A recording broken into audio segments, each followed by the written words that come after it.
Hello everyone and welcome back to Python lectures. Python में हम लोग पैटर्न्स देख रहे हैं और आज हम अपने 17th पैटर्न के बारे में पढ़ेंगे जो कि एक इन्वर्टेड पिरामिड है। चलिए देखते हैं हम इसे कैसे प्रोग्राम कर पाते हैं।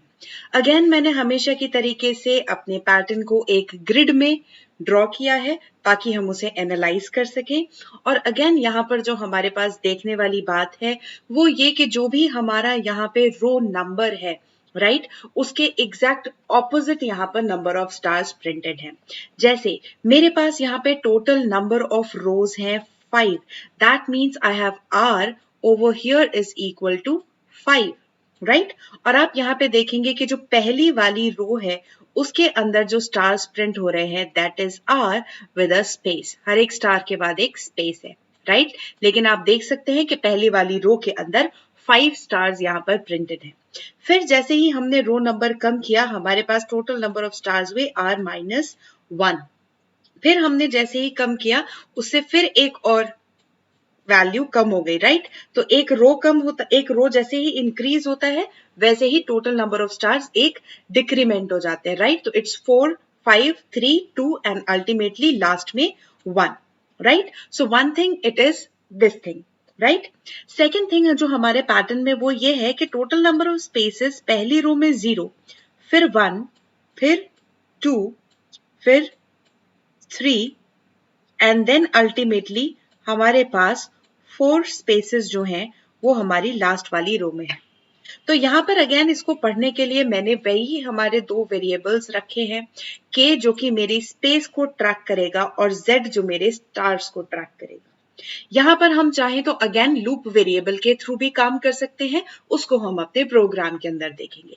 चलिए देखते हैं हमारा कोड किस तरीके से है। यूजर से मैंने नंबर ऑफ रोज हमेशा की तरीके से एंटर करवाया जो हमेशा की तरीके से इस एग्जाम्पल के अंदर भी 5 है राइट। उसके बाद स्पेसेस के लिए, क्योंकि पहली रो के अंदर जो मेरी पहली आइटरेशन होगी उसमें स्पेस है मेरे पास 0 स्पेस जो हमारी स्टार्टिंग वाली स्पेस है राइट। हर स्टार के बाद जो स्पेस है वो हम लोगों ने यहां पर स्टार के बाद स्पेस देकर टैकल किया है ऑलराइट। तो जो भी स्टार्टिंग में हमारी स्पेस है जैसे पहली रो के अंदर 0 है तो उसको मैंने k से यहाँ पे ट्रैक किया विद 0 राइट। उसके बाद क्योंकि मेरी पहली रो के अंदर जो मेरे पास स्टार्स हैं that is equal to r, जो भी नंबर मैं यूजर से एंटर करवा रही हूं तो मैंने उसे एक टेम्परेरी वेरिएबल z के अंदर ले लिया राइट। उसके बाद मैंने यहाँ पे रो को चेंज करने के लिए एक फॉर लूप लगाया। पहले मैंने k से मल्टीप्लाई किया जो कि 0 है तो यहाँ पर एक भी स्पेस नहीं आएगी और उसके बाद यहाँ पर स्टार्स प्रिंट होंगे जो कि होंगे 5 क्योंकि यहाँ पर r की वैल्यू है मेरे पास 5 राइट। और स्टार के बाद एक स्पेस दिया है तो वो थोड़े से एक दूसरे से सेपरेटेड प्रिंट होंगे राइट। उसके बाद मैंने स्पेस की वैल्यू 0 से इंक्रीमेंट करके कर दिया है 1, दैट इज 0 प्लस 1 ठीक है। तो नेक्स्ट लाइन के अंदर आप देखेंगे तो यहां पर जो है वो एक स्पेस प्रिंट होगी। उसके बाद फिर मैंने यहाँ पे जो z की वैल्यू जो कि 5 थी उसको कर दिया है 4। तो आप यहां पर देख सकते हैं आपके पास 1 2 3 और 4 स्टार्स जो हैं वो प्रिंट हो गए हैं। अगेन फिर मैंने यहाँ पर जो मेरी स्पेस की वैल्यू है उसको 2 कर दिया तो आप देख सकते हैं कि जो इनिशियल स्पेसेस हैं मेरे पास दैट आर 2 और हमने यहाँ पर इसको फिर से एक बार डिक्रीमेंट करके वैल्यू को 3 कर दिया तो we have 3 stars with spaces right. Print ने अगेन से यहाँ पे क्या करा, रो को चेंज करा। अगेन मेरे पास यहाँ पे जो स्पेसेस हैं वो इंक्रीमेंट होकर हो जाते हैं 3 और मेरे पास नंबर ऑफ स्टार्स डिक्रीमेंट होकर हो जाते हैं 2। तो यहाँ पे फिर हमारे पास 1 2 एंड 3 स्पेस है and then we have only 2 stars. फिर ये प्रिंट हमारे लिए रो को चेंज करता है एंड अगेन हमने यहाँ पे इसकी वैल्यू को एक और इंक्रीमेंट करा और इसको डिक्रीमेंट। अल्टीमेटली यहाँ पर हमें 1 2 3 4 स्पेसेस मिल जाते हैं और हमें हमारा एक स्टार मिल जाता है। तो ये तो हमने देखा कि हमने एक टेम्परेरी वेरिएबल z के जरिए इसको सॉल्व किया है। आइए प्रोग्रामेटिकली इसको इस तरीके से और लूप वेरिएबल के साथ भी रन कर देखते हैं। तो ये रहा हमारा वो कोड जो अभी हम लोगों ने समझा था। आइए इसको हम लोग एग्जीक्यूट कर देखते हैं। पहले रो के अंदर जो स्पेसेस थी वो 0 थी और 5 स्टार्स थे। स्पेसेस धीरे धीरे इंक्रीज हो रही थी और स्टार्स धीरे धीरे डिक्रीज हो रहे थे। तो उसी के हिसाब से हम लोगों ने यहाँ पर ये कोड लिखा है।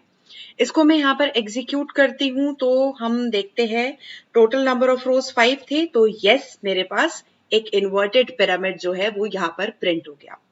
चलिए अब हम यहाँ पर जो इसको देखते हैं वो देखते हैं with the help of the loop variable. यहाँ पर हम लोगों ने जो z लिया था वेरिएबल, वो तो मेरे स्टार्स को ट्रैक कर रहा था, तो यहां मैं इसको कमेंट कर देती हूं।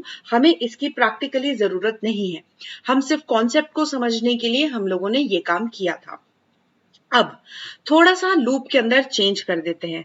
हमें पता है कि रेंज फंक्शन के अंदर अगर हम 3 वैल्यूज देते हैं, पहला स्टार्ट, दूसरा स्टॉप और तीसरा स्टेप, तो इन 3 वैल्यूज की मदद से या इन 3 आर्ग्यूमेंट्स की मदद से हम डिक्रीजिंग लूप्स बना सकते हैं, राइट?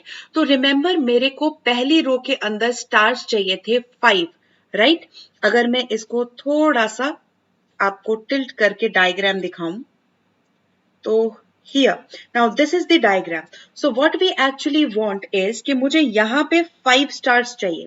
तो मैं अपने लूप में क्या करती हूँ, मैंने R एंटर करवाया, मैं अपना लूप स्टार्ट ही R के साथ करती हूँ, राइट? अब मेरे को रोज टोटल कितनी चाहिए, 1 2 3 4 एंड 5, राइट? तो R 5 से शुरू है, तो 5 से अगर उल्टा चलते हैं तो मुझे 1 को इंक्लूड करना है, तो मैं यहाँ पे 0 तक लेके जाती हूँ। रिमेंबर रेंज के अंदर जो पहली वैल्यू होती है वो इंक्लूडेड होती है और जो लास्ट वैल्यू होती है वो इंक्लूडेड नहीं होती, तो स्टॉप को हम इंक्लूड नहीं करते। तो ये लूप जो हमारा चलेगा वो चलेगा 5 4 3 2 1, राइट? तो मुझे 5 रोज चाहिए, राइट? उसके बाद आप ध्यान से देखिए तो नंबर ऑफ स्टार्स जो है वो डिक्रीज हो रहे हैं यहाँ पे, तो I can do it as -1, right? तो ये मेरा एक डिक्रीजिंग लूप है और यहां पर मैं z की जगह अब i की वैल्यू को देती हूँ, राइट? और ये चेंज करने के बाद हम देखते हैं क्या हमें हमारा सेम पैटर्न मिलता है। All right, तो total number of rose it's asking for 5 and yes, आप देख सकते हैं कि मुझे एग्जैक्टली वही पैटर्न यहाँ पर मिला है जो कि मुझे पहले z के साथ मिल रहा था। तो यहाँ पे बस मैंने z जो यूज किया था वो आपको कॉन्सेप्ट समझाने के लिए किया था, और जैसे जैसे आपको ये कॉन्सेप्ट्स और ये सारे पैटर्न्स का जो लॉजिक है वो समझ में आने लगेगा, आप उसको खाली लूप वेरिएबल्स के साथ भी कर सकते हैं, तो आपका कोड और ज्यादा कंसाइज हो जाएगा। आई होप आपको ये पैटर्न भी समझ में आया होगा। बने रहिए पाइथन लेक्चर्स के साथ। Thank you.